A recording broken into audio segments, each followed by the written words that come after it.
नमस्कार, बहुत स्वागत है आपका। न्यूज एशियन देख रहे हैं आप। मैं हूं आपके साथ ज्योति तनेजा भसीन। बुलेटिन में बात करेंगे तेहरान पर मंडराते हिरोशिमा बनने के खतरे की। जी हां, 4 दिन पहले ईरान ने इजराइल पर 200 बैलिस्टिक मिसाइलों से हमला किया, जिसके बाद इजरायली पीएम बेंजामिन नेतन्याहू ने ईरान को उसकी इस गलती की सजा देने की कसम खाई। ऐसी खबर है कि इजराइल ईरान के परमाणु ठिकानों के साथ ऊर्जा और तेल ठिकानों पर भीषण हमला कर सकता है। हमने इसे लेकर एक पूरा विश्लेषण तैयार किया है, आप भी देखिए ये रिपोर्ट। तेहरान को हिरोशिमा बनाने वाले प्लान का पूरा सच।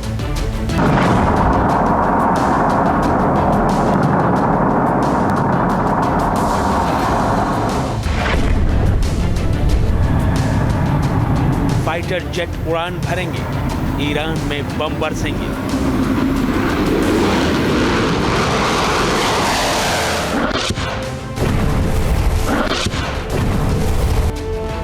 बैलिस्टिक मिसाइलें उड़ेंगी, तेहरान में तबाही मचाएंगी।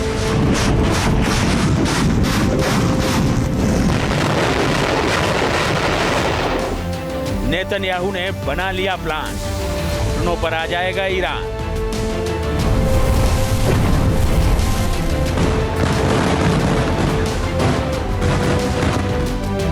इजराइल मचाएगा घमासान, हिरोशिमा बन जाएगा तेहरान।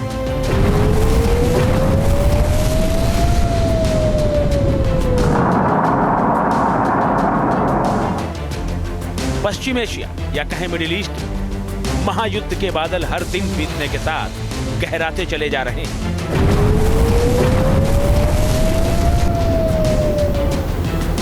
प्रॉक्सी सेनाओं पर इजराइल के लगातार हमलों से बौखलाए ईरान ने 3 दिन पहले खौफनाक कदम उठाया। आधे घंटे में इजराइल पर 200 बैलिस्टिक मिसाइलें दाग दी। ईरान के इन हमलों में इजराइल को ज्यादा कुछ नुकसान तो नहीं हुआ, लेकिन अब इजराइल उसका जवाब देने की तैयारी में है।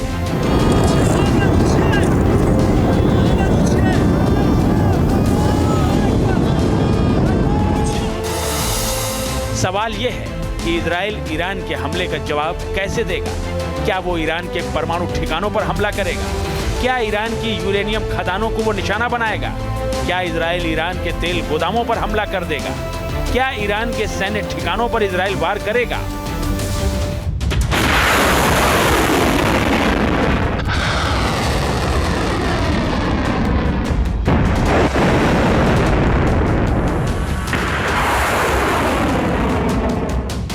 सवालों की आज हम गहराई से पड़ताल करेंगे, लेकिन उससे पहले इजराइल के तल्ख तेवरों की एक वानगी देख लें।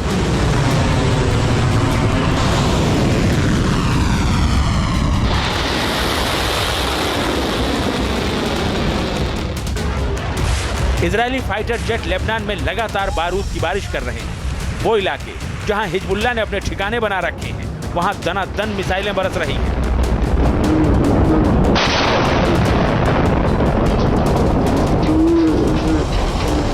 ईरान के मिसाइल हमलों से भड़का इजराइल लेबनान को मिट्टी में मिलाने पर तुला है। दक्षिण लेबनान में इजराइल हिजबुल्लाह के ठिकानों को नेस्तनाबूद कर रहा है। लेबनान ही नहीं, इजराइल यमन में भी ईरान के प्रॉक्सी हूती पर कहर बनकर टूट रहा है। ये वीडियो देखिए, यमन में हूती के कई ठिकानों को इजराइल ने तबाह और बर्बाद कर दिया है।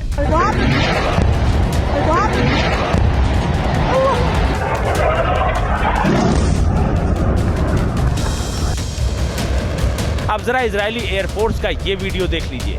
उसके फाइटर जेट अपनी तैयारियों को धार देने में जुटे हैं। कहा जा रहा है कि ईरान पर हमले की तैयारी चल रही है। ईरान के मिसाइल हमलों को जवाब देने के लिए प्लान बन चुका है।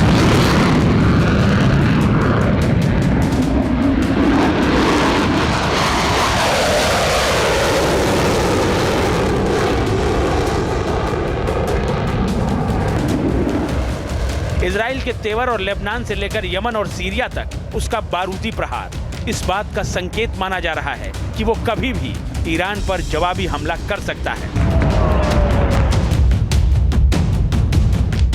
ये तो लगभग तय माना जा रहा है कि ईरान में इजराइल की तरफ से किसी न किसी तरह की कार्रवाई होगी ही। इजराइल के पास इस कार्रवाई के लिए कई विकल्प हैं। मसलन वो ईरान के परमाणु ठिकानों को निशाना बना सकता है, सैन्य ठिकानों पर हमले कर सकता है, तेल और गैस केंद्रों को निशाना बना सकता है, इंटेल ऑपरेशंस के जरिए ईरान को नुकसान पहुंचा सकता है। कुछ महीनों पहले लंदन के एक मीडिया संस्थान ने भी दावा किया था कि इजराइल ईरान के संवेदनशील साइट्स पर हमला कर सकता है। इसमें उसके परमाणु ठिकाने भी शामिल हैं। खबर तो ये भी है कि इन जगहों पर हमला करने के लिए इजराइल ने कुछ दिन पहले अपने फाइटर पायलट्स को ट्रेनिंग तक दी है।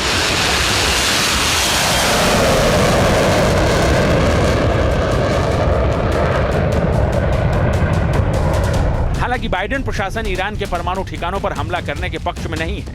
विकसित देशों के समूह G7 की एक आपात बैठक में अमेरिकी राष्ट्रपति जो बाइडेन ने कहा कि वो ईरान के परमाणु कार्यक्रम पर इजराइल की ओर से किए जाने वाले जवाबी हमले का समर्थन नहीं करते हैं। हालांकि पूर्व अमेरिकी राष्ट्रपति डोनाल्ड ट्रंप इससे इत्तेफाक नहीं रखते। वो ईरान के परमाणु ठिकानों पर हमले की वकालत कर रहे हैं।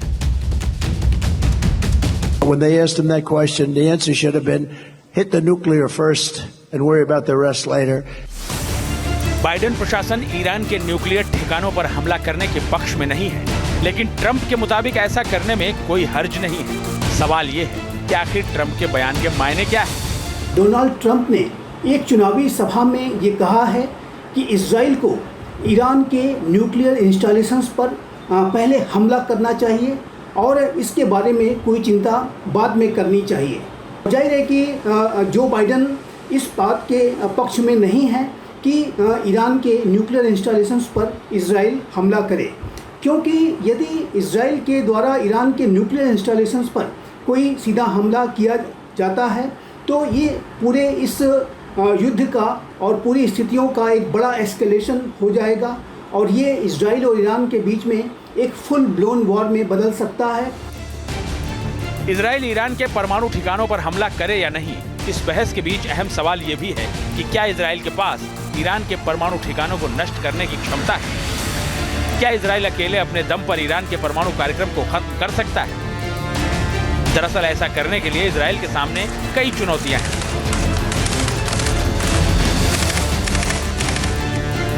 ईरान के परमाणु ठिकाने भूमिगत और पहाड़ी क्षेत्रों में छिपे हुए हैं। बंकर बस्टर बमों से भी इन्हें नष्ट करना बेहद कठिन है। ईरान ने अपने परमाणु कार्यक्रम को इतनी जगहों पर फैला रखा है कि उसे पूरी तरह से नष्ट करना असंभव हो गया है। ऐसे में ये बड़ा सवाल है कि क्या ऐसी स्थिति में भी इजराइल ईरान के परमाणु ठिकानों पर हमला करने का जोखिम मोल लेगा?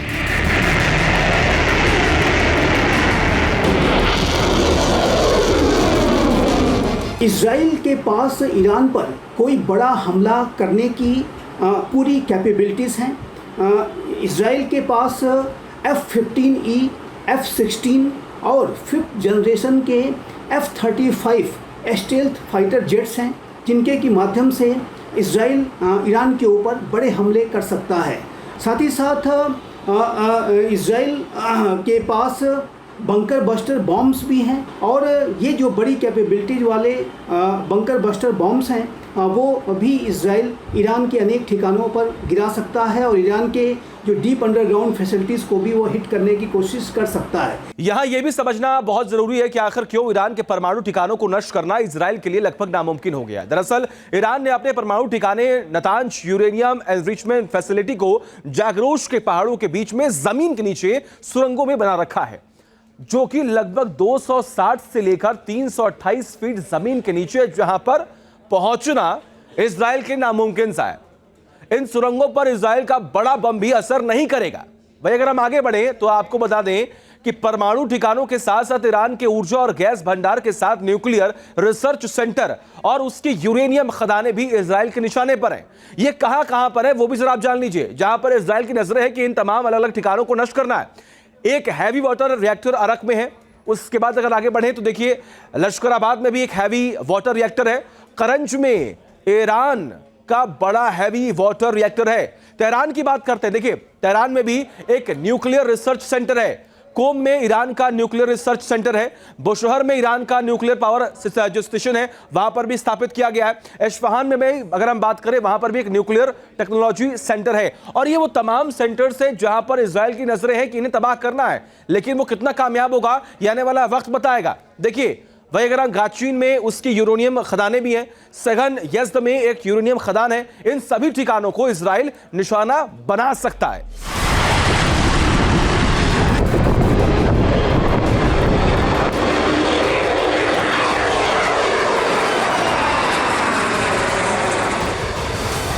ठिकानों पर इजराइल का हमला मिडिल ईस्ट में स्थिति को और गंभीर बना सकता है। इसलिए ऐसा करने के लिए इजराइल को अमेरिका का सहयोग हर हाल में चाहिए ही होगा। इजराइल ईरान के कुछ परमाणु ठिकानों पर हमला जरूर कर सकता है, लेकिन वो उसके न्यूक्लियर प्रोग्राम को खत्म नहीं कर पाएगा। अपने परमाणु ठिकानों पर हमले की स्थिति में ईरान अपने न्यूक्लियर प्रोग्राम को और भी ज्यादा अंडरग्राउंड ले जाएगा और इन हमलों के बाद वो परमाणु प्रसार न करने वाली संधि से भी बाहर आ जाएगा। वो खुद को एक परमाणु हथियार वाला देश घोषित कर देगा। ईरान को इस समय एक ऐसे देश के रूप में देखा जाता है जो अपनी परमाणु शक्ति का इस्तेमाल नागरिक सेवाओं के लिए कर रहा है। वो इसी के सहारे अमेरिका से मोलभाव भी करता है। परमाणु ठिकानों पर हमले की स्थिति में ये नागरिक सेवाओं वाला परमाणु प्रोग्राम आधिकारिक रूप से परमाणु हथियारों वाले प्रोग्राम में बदल जाएगा। ये स्थिति पूरे मिडिल ईस्ट के लिए बेहद खतरनाक होगी। ऐसे में कहा जा रहा है कि ईरान के परमाणु ठिकानों पर इजराइल का हमला लगभग असंभव है। इसमें बहुत बड़ा जोखिम है। इजराइल के द्वारा ईरान के न्यूक्लियर इंस्टॉलेशंस पर कोई प्रभावी हमला करना काफ़ी चुनौतीपूर्ण साबित हो सकता है।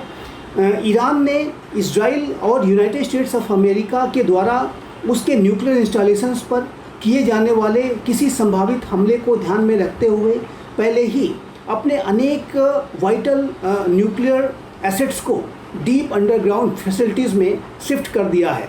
इस बात की संभावना कम दिखाई देती है कि इजराइल के द्वारा ईरान के न्यूक्लियर इंस्टॉलेशंस पर कोई हमला किया जाएगा, क्योंकि अमेरिका उसे सपोर्ट नहीं कर रहा है। हालांकि परमाणु ठिकानों पर हमले का प्लान अगर कामयाब नहीं भी होता है तो इजराइल के पास प्लान बी भी है। इजराइल ईरान के ऑयल इंफ्रास्ट्रक्चर को निशाना बना सकता है। खासतौर पर खर्ग द्वीप को ईरान जो कच्चा तेल निर्यात करता है उसका 90% हिस्सा इसी द्वीप के जरिए जाता है। इसके साथ ही उन ऑयल प्रोडक्शन फैसिलिटीज को भी इजराइल निशाना बना सकता है जहां से ईरान की घरेलू जरूरतें पूरी होती हैं। ईरान के आर्थिक हालात इस समय ठीक नहीं हैं। ऐसे में उसके ऑयल प्रोडक्शन इंफ्रास्ट्रक्चर पर हमले से उसे बहुत ज्यादा आर्थिक नुकसान उठाना पड़ सकता है। इजराइल का मानना है कि अपने पड़ोसियों को काबू में रखने के लिए ताकत दिखाना ही एकमात्र उपाय है। इसलिए माना जा रहा है कि इस बार इजराइल ईरान को जवाब जरूर देगा। इजरायली प्रधानमंत्री कई बार इसके संकेत भी दे चुके हैं। I want to address you, the people of Iran. I want to do so directly, without filters, without middlemen. Every day, you see a regime that subjugates you make fiery speeches about defending Lebanon, defending Gaza. Yet every day, that regime plunges our region deeper into darkness and deeper into war. Every day, their puppets are eliminated. Ask Mohammed Deif. Ask Nasrallah. There is nowhere in the Middle East Israel cannot reach. There is nowhere we will not go to protect our people and protect our country. हालांकि Iran अपने पहले हमले के बाद ही Israel को चेतावनी दे चुका है कि अगर उसने जवाबी कार्रवाई की तो वो और बड़ा हमला करेगा, जिसके नतीजे भयावह होंगे। जाहिर है इजराइल और ईरान के बीच जिस तरह का तनाव बना हुआ है उसे देखते हुए कहा जा सकता है कि मिडिल ईस्ट बारूद के ऐसे ढेर पर बैठा है जिसमें कभी भी विस्फोट हो सकता है और इस विस्फोट का असर पूरी दुनिया में दिख सकता है। News nation. न्यूज़ नेशन अब व्हाट्सएप पर खबरों की ताजा अपडेट के लिए न्यूज़ नेशन के इस QR कोड को स्कैन करें।